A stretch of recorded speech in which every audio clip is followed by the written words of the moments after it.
into huge, like, tap of source of healing energy, you know? Yep. That's most definitely real. That's most definitely real. So, is that the last piece to the puzzle? The last piece of the puzzle is definitely to heal myself first through this project.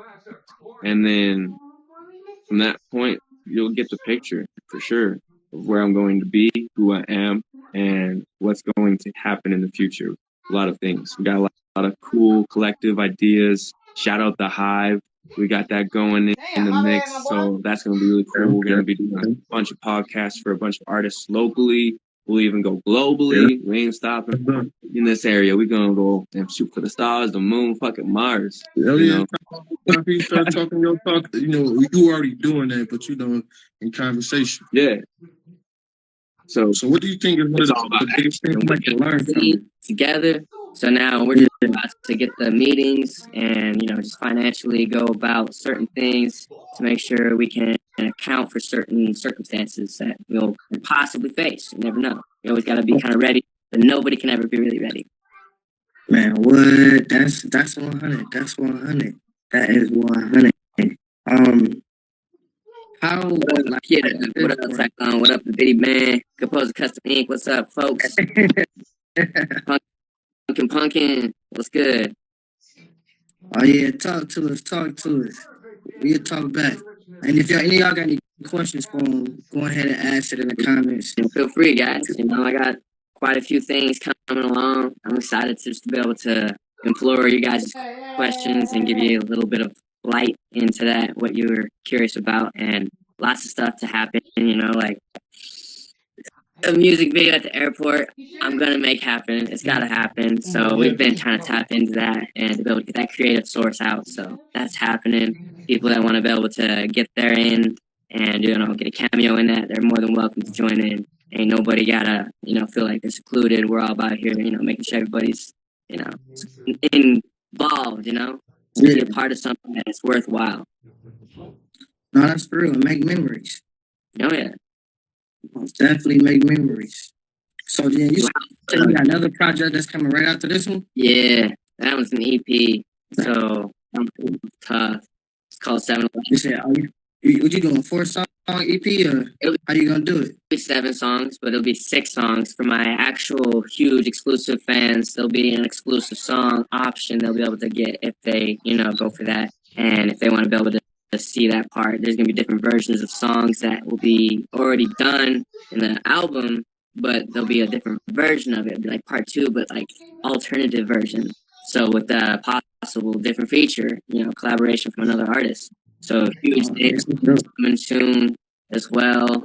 Dinero Ferrar. If I go back out to North Carolina, I'd like to collaborate with that guy. He is also a huge inspiration to just some of the rawness in the culture of rap, and he taps into some of those things that I've obviously felt and experienced, and mentally just he's very intelligent and knows his stuff. So I give my hat off to him, and hopefully here in North Charlotte, shout out to y'all. Y'all are awesome. My family out there, got to see them, meet them out there. North Carolina was beautiful, it was warm. And I hope to collaborate with some of y'all artists out there as well, besides Dinero Ferrar. Shout out to the industry out there, the artists, the love, everybody out there that makes it, rock and shake the scene. It's one heck of a growth. Honestly, I've never been in an area like that that's had that much ability and talent. So it's a pretty cool place. Oh, that's pretty dope. Pretty dope. So what is that one dream person or that person that you was like, if I could collaborate with them, this is, you feel me? Like how some people like, man, I love to have Drake on the track. Like if I get a Drake feature. J. Cole. Drake. Can't wait.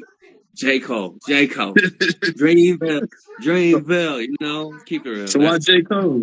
J. Cole. What is it about J. Cole that you feel like, yeah, that's that one?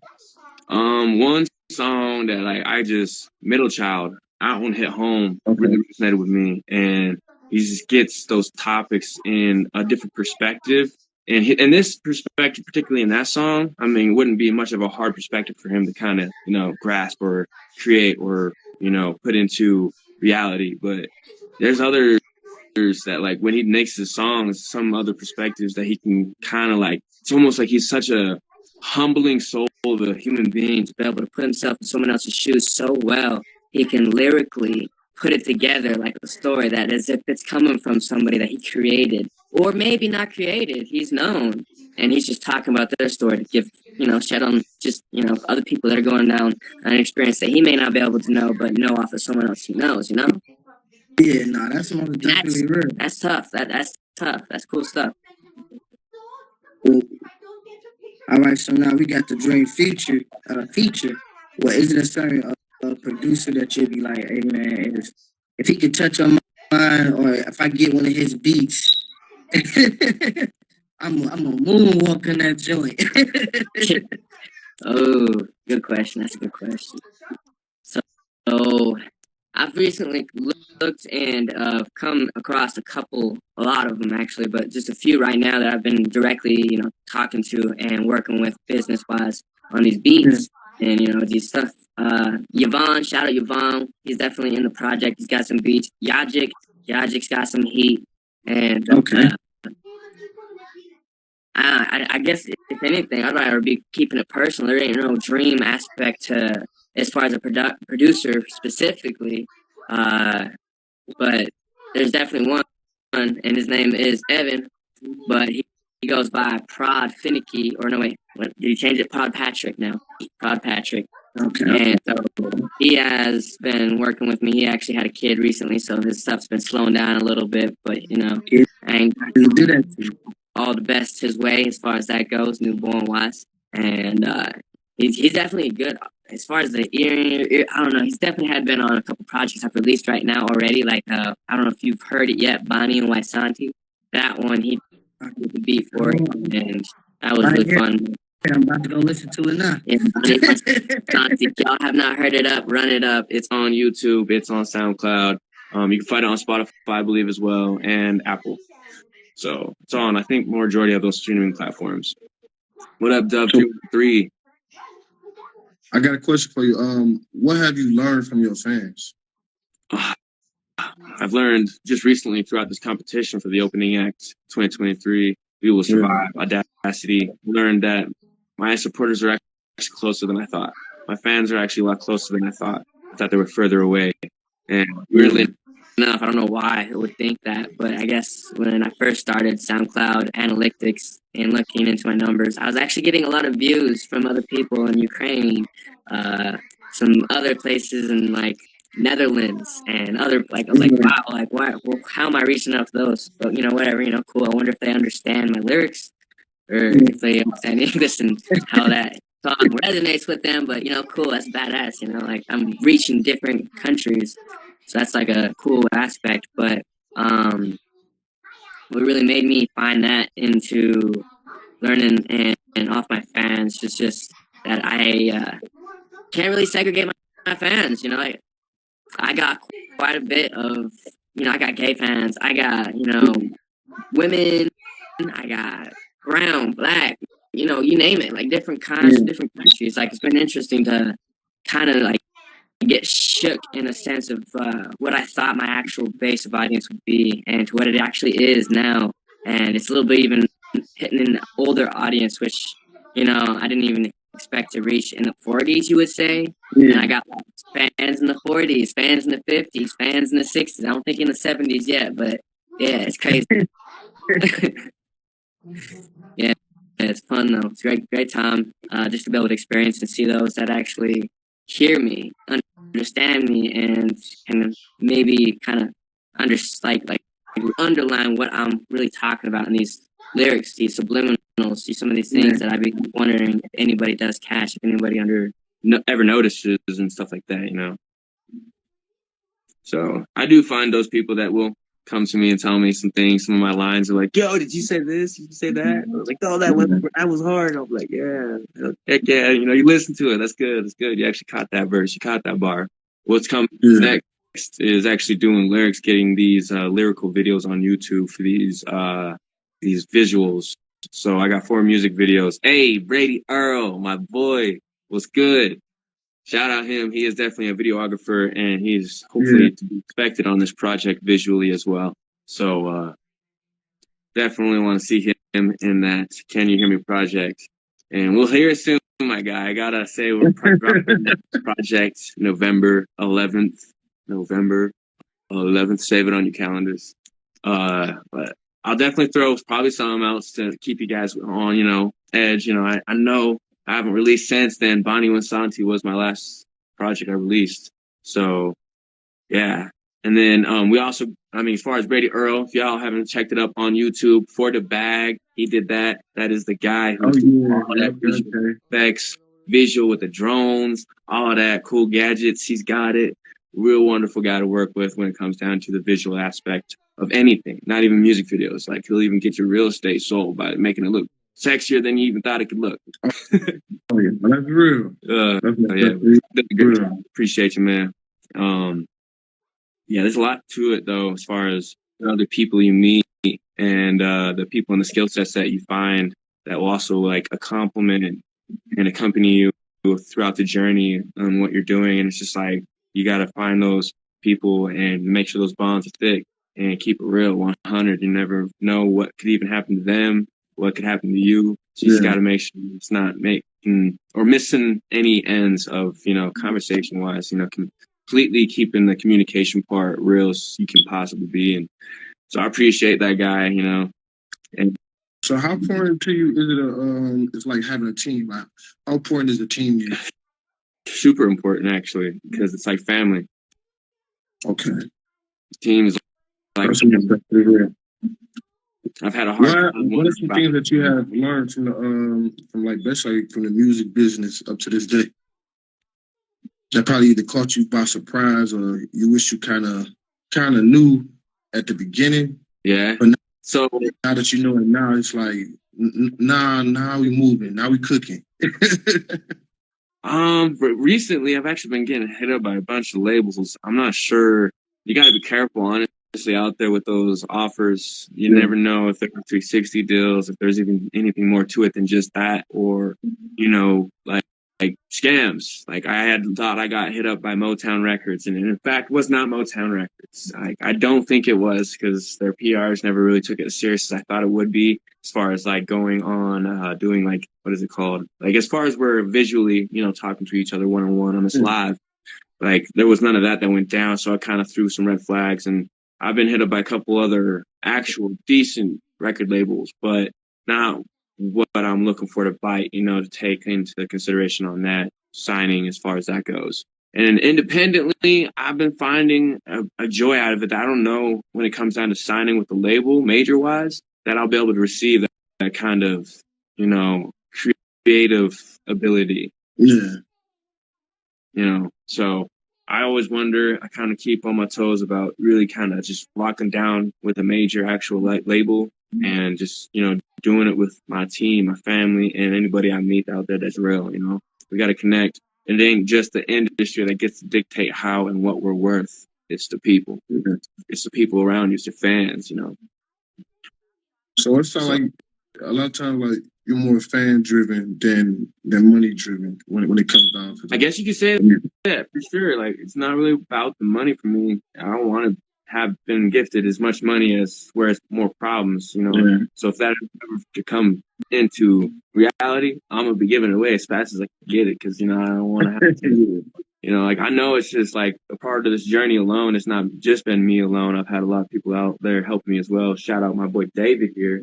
He is on his PR shit, going down, being publicist, doing moves, tapping in with some people in Vegas. So he's also one of the people I have in my crowd, in my team, family-wise, that I could consider a brother in a way that gives me, the way I need to see it. It gives me a higher, enlightening perspective to just run with, and it takes me in a better mindset to know that like there's others out there that also have their own journeys that can give you a little bit of an asset to your journey and path ahead of you. So that's definitely real. And you all learn from each other. Yeah, for sure. Like I learned off of you. Like I didn't even think that like your company alone and what you've done. Kudos to you, man. I appreciate what you've done for your community. Shout out to Troy, much love. from the 307 to y'all out there doing that grind. So 307 to the 313. Yeah.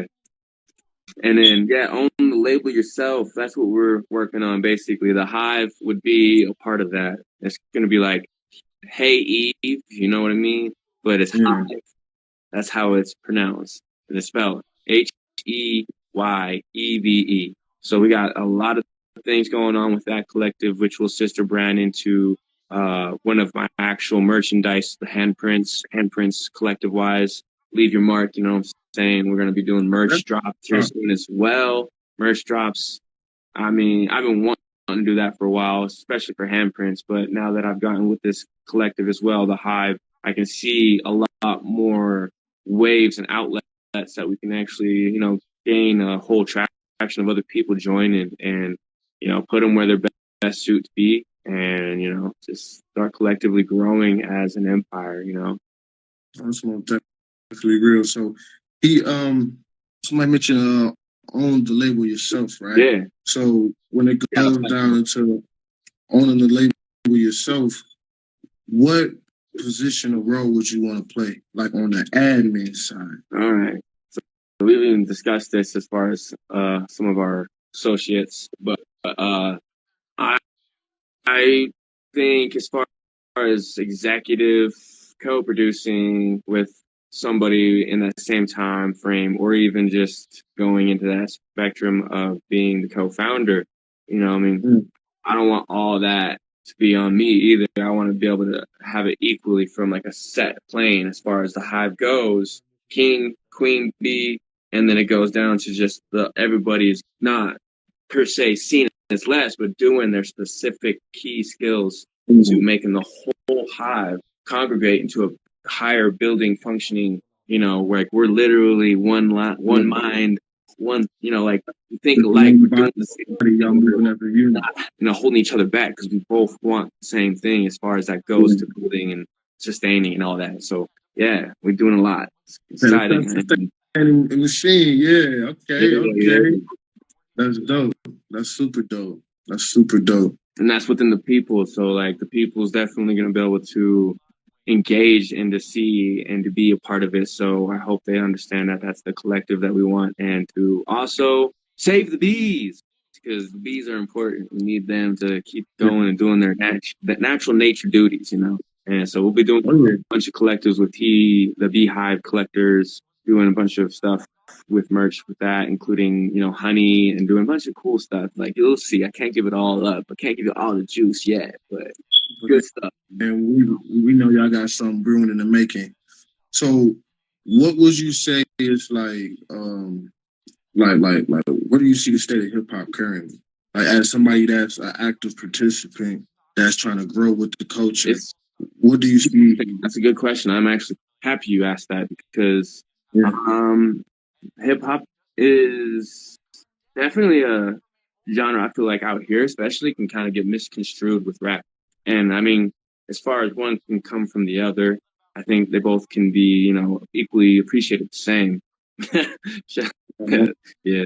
But as far as that goes, I mean, it depends. Like what makes you think that, like, when we're at the very top, are we building off of ego or are we building off of desire? Oh, that's real. And either of those, are they, you know, are they just? Are they just for you, or are they just for anybody around you? You got to be thinking, is it selfish or is it selfless? Which one? And can you even find the fine line between the two? Yeah, that's real. Because I feel like there's a moment for both. So keeping those fundamentals within the team that you have is definitely key to have, like, as far as that perspective, and knowing that, like, not just one, it takes two, it takes however many numbers to tango to get the whole crew in that, you know, yeah. You got to have a system and work with it, get them gears going and not stop, keep it flowing. No, that's real. I'm going to kind of shift from music and we're going to talk about politics. Because, you know, we got a president election coming up soon. Okay. What do you feel? I mean, how do you feel? Like, what is the state of our country? Do you feel like our country is moving in a certain type of direction that's either good or bad? It's broken and it needs healed, and it's not getting healed the proper way. It's only getting healed with more hate, segregation, separation. Like they're trying to divide certain people within religion and all this, and that can also play a part in politics too. If, in my opinion, correct me if I'm wrong, within all other opinions, That's policies, but things of that nature. yeah, definitely. There's a lot of things in Utah that, as far as politics and the church, a lot of people kind of say that they get it mixed up, and so they shouldn't. And things that go along with that, you know, it's, I mean, you know, Utah, the church state, the Mormons, they say. And Actually, yeah, yeah, they're known for that. yeah, it is. It literally is. So, I mean, I'm not per se like against any of what they have to teach, but like, there's a lot of things that I learned up growing in that area of knowing that, like, it took me a lot of like self recognition and realization to know that like it's not just what that book says, it's what I feel, not, you know, so you're not, don't fall victim to being put into a box and then you're blue or you're red or you're liberal. Don't fall victim to by having a friend group, you know, peer pressure to be feeling cool to be in that group. Like just feel whatever you feel, and that should just be within the group you have. They'll weave them out. They'll coming in and out. You know, like the ones that stay are the ones that really truly understand. So, and I mean, not even really gonna stay, but you know what I mean. Oh yeah, most definitely. Like when it comes down to your fan base, do you feel like your fan base, they like just now starting to get that out of you, or do you feel like your fan base, the ones that truly are your fans, they understand that about you? I think they do understand that part about me, and they're trying to get it out of me more, I guess you would say, because it's just down to that point of where I've been really kind of just teasing a sense of, you know, wanting to put out something very close to me and super raw, super, you know, point where I would be vulnerably exposed to that kind of pain I felt, that kind of experience, whatever that anyone could relate to, and then have it just, you know. So I've been kind of like, you know, I already let one song go and I deleted it on SoundCloud after a while because I figured, you know, it wasn't meant to be put because it wasn't recorded through a studio. I just recorded it on my phone, and it was still a good recording take, but I deleted it. And to this day, like that was one of my best songs, captivating that kind of feeling. And during that time, emotional healing and all that kind of ways, these words kind of, you know, articulate things and how we feel and the way we go about certain circumstances. So, given that, like, as far as me having dealt with so much loss in life and people in love and all that, like I want to be able to just show the strength in how much it is important to love yourself throughout losing these things that you never thought you could have, which was, you know, love, unconditional, whether unconditional or not, you know, just somebody there. And so once that is gone and you took it for granted, if not, you know, whether or not, whether that be the case, you're still left alone wondering, like, you know, is it just going to be me now? Can I be okay with it just being me? And from here forward, can I love me now, dealing with these certain things that I never thought would come into play? So, yeah, game of chess, and the boards move unpredictably where you just can't hold it in your chest. You got to get it off. And as an artist, that's super important. So I do that. The only way I feel like I've gotten this far, an ability to have a gift to let it out and express myself and not be so in my head. And sometimes I don't get it out on paper all the time or put it, type, you know, be doing my real lyrical writing. I don't sometimes do it all the time. And I can tell it kind of builds up in my mind and I need to let it out. So I'd be doing that in a healthy way, in a fashion that kind of helps me deal with anything that's like throwing me off, mental stability, anything like that kind of stuff. I always try to make sure I'm battling and readily equipped when it comes down to my emotions. That's more definitely true. I didn't ask you some questions from all around the board. This podcast would be coming to a close soon, but I have two more questions to ask you though. Okay. Two more questions. One of the last questions is what is if you had to give you yourself or your journey like a title, what would that title be? I don't know if I asked you this before. But or if you had to describe yourself like in 3 words or less, what would it be? 3 I words got or one less. in my head. That's okay. 3 words or less. I got one in my head, but cause I hear you talk a lot about like healing.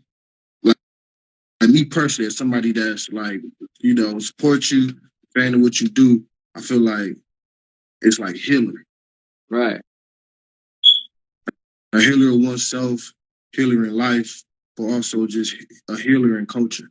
Like you want to see the culture, you want to see people like heal, deal with the dramas. Mida. Huh? Hands of Mida. Okay, that might have touched. Okay. So elaborate. So why did you choose that as the title of your journey?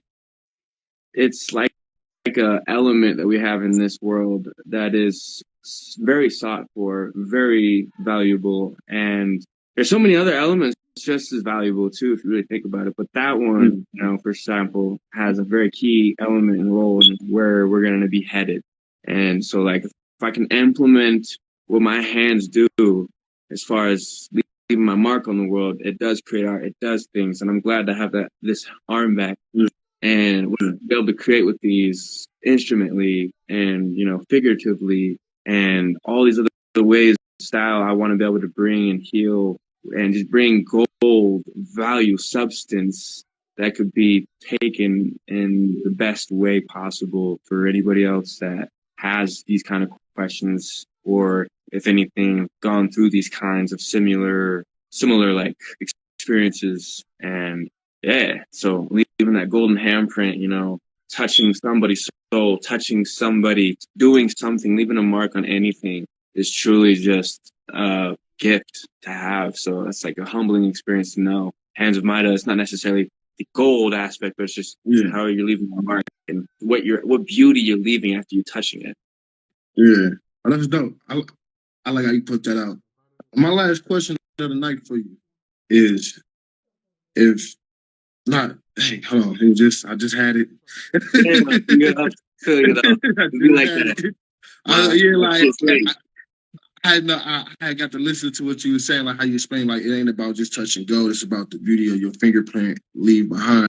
So if you had to talk to your younger self, if you had to go back 15 years in life, or 15, 20 years, what if you had to go back to a 10-year-old you, a 10, 12-year-old you, where you was at in life, what would you tell yourself?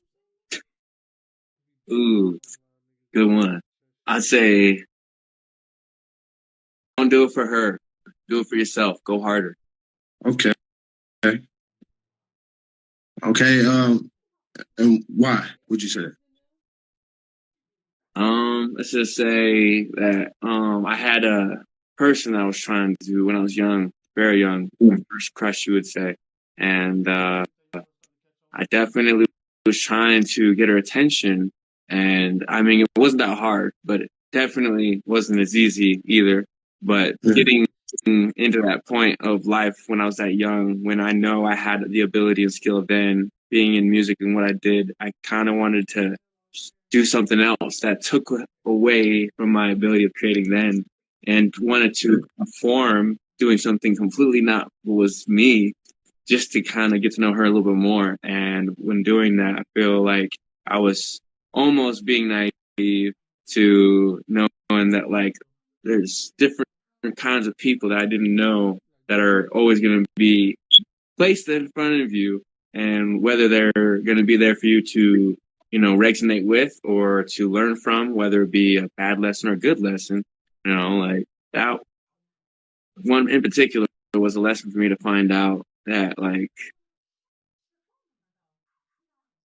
I definitely was focusing. I mean, I don't know. There was a point where I was selfish when I was young, but like I wasn't as selfless and selfish in the medium line of doing what helped me understood myself better. Yeah. When I was trying to understand them more than myself. When, you know, I had so much questions growing up. You know, not having a dad growing up was definitely leaving a lot of questions as a kid, Yeah. being a boy growing up, learning about manhood or anything like that. But I mean, just definitely having a little bit more faith in what I was doing and not having to look forward or look for anything. You know, I was always looking for something to fill in that hole, that missing piece. So Yeah. Oh, yeah, that's that's a real, good man. idea. Hell yeah. Man, we didn't got deep on this one, man. We didn't got deep. I feel like it was also therapeutic in a way. Yeah. Like, you know, Like hip hop's gonna go a better direction if I can put in any piece and projects towards it. Rap, all these genres I'm going to touch into if possible. You know, I'm not going to shy away from anything. I love getting into this the whole creative process. And any instrument I get to learn or have to work with, it's just an experience to be able to apply the voice with even better. So you'll hear a lot of different styles coming from me in this project. Can you hear me? And I hope you guys really like it. It's something really neat. And I enjoyed actually doing a lot of it. So it's been something to learn from as well. yeah, that's most definitely dope. Most definitely dope. Well, oh yeah, what was the date that you turned up? You said November 7th? November 11th is the 11th. date November 11th. to be released. Oh yeah, November 11th. Everybody keep your ears and your eyes open to it. Man, but we had a hell of a conversation. A hell of a conversation. So before we close out, tell them where they can go find you at, where the music at, where the videos at. Respect. So you can find me. Obviously, we have the Instagram here, but I've been kind of conforming a little bit more of a better professional social media presence. And I've also just signed with an agency as well. We on tour. Shout out y'all. You'll find me on Bigo. If you want to catch me on my lives, I'll be doing like regular lives like this with others as well, like-minded musicians, etc. with a wonderful community. So Bigo, my username is capital Y, lowercase s, capital O, lowercase n, capital T. That's where you'll find me on Bigo for live interaction, engagements, fan exclusives. You'll find that there. That's the most important, where you'll get you get all the sweet juices and nectar right there. But Facebook, as far as the music, YouTube, you got me on Wysante Music. That's where the For the Bag music video was also. And we also have YouTube, Spotify will be through United Masters. I got United Masters distributing that. I'm thinking I'm going to try to get United Masters to distribute the whole project, but we'll see. We'll see. They are very picky on drop dates right now. So it's like, come on, man. Like, I don't care if Eminem's dropping on the same day. Like, let me drop too. Hey, we all try to eat. Well, man, I wish you a lot of peace and prosperity along your journey. Yeah, man. You too. Likewise. Truly. Looking forward to doing this again. In person. Hell yeah, let's do it. Yeah, most definitely. Most definitely. Let's go. All right, man. This was your boy Baz. Y'all was tuned in with Ends the Family. Yeah, we had one time here. Go tap that up too. Oh yeah, and the link. We're gonna be posting that link in the description too. That bad. All right, man. All right. And truly appreciate it again. Part 2. Oh yeah, we did it. It was in the books. Got a question. If a guy gets caught cheating multiple times, his lady forgive him. They stick it out. She slip up. She get caught cheating one time. Is it held to the same standard, or is she for the streets because she let that go one time? I done heard a lot of conversations. A lot of people say that it's different when men cheat versus when women cheat. I want to know what's your opinion. If a dude get forgiven for cheating multiple times, should he forgive his girl for cheating one time? Man, leave a comment, leave your opinion. Don't forget to like, share, and subscribe, and go check out Ends the Family Podcast. You can't make it here, you can't make it nowhere. And I think that's for most cities, but it's something special about Detroit. Detroit should have been named Open Arms. You know what I'm saying? Yeah. Because, like I was telling you, as far as investors coming here, and they capitalize so fast, and they shoot major moves. You know, they get plugged right in. It's like, where can you go and do that at? You know, where can I go and just get plugged in somewhere immediately? You know, I mean, and even the little outer little cities, Flint or Ypsilanti or like Livonia. You know, you can start anywhere in the D. Hamtramck, Highland Park. You know, so it's a lot of opportunities here, and it's more opportunities here is what I like now. Yeah. You know, that people don't realize because it's been so smothered for so long, but now it's even more opportunities in the D. That, you know, we so accustomed to be like, you know, the D, you know, for people who poverty stricken, like it's a foot on you. You know what I'm saying? So now, you know, we have to shake that off kind of and realize that it's full speed ahead right now in the D. I mean, like my brother was telling me yesterday, like, we passed the millions. We supposed to be on $1 billion product, you know? Yeah. And I'm like, I like to get to the millions still. he like, no, he like, black people pass millions. We supposed to be billionaires. Yeah. And that felt good to hear, you know? Yeah, like, it ain't nothing wrong first million, with shooting for that. Yeah, he like, you know, we didn't touch so much money that we actually supposed to be having billionaire conversations, you know? That's real. And I'm like, that felt good to hear that. You know what I'm saying? So, and I'm like, you know, I know that, like that faith of a mustard seed, just a little drive. You don't have to have all this great drive. You don't have to be doing it on a big scale. You could be doing hair strand, you know, just a little here and there that is going to add up. Yeah. And that's kind of where I'm at now, because I know a lot of my opportunities have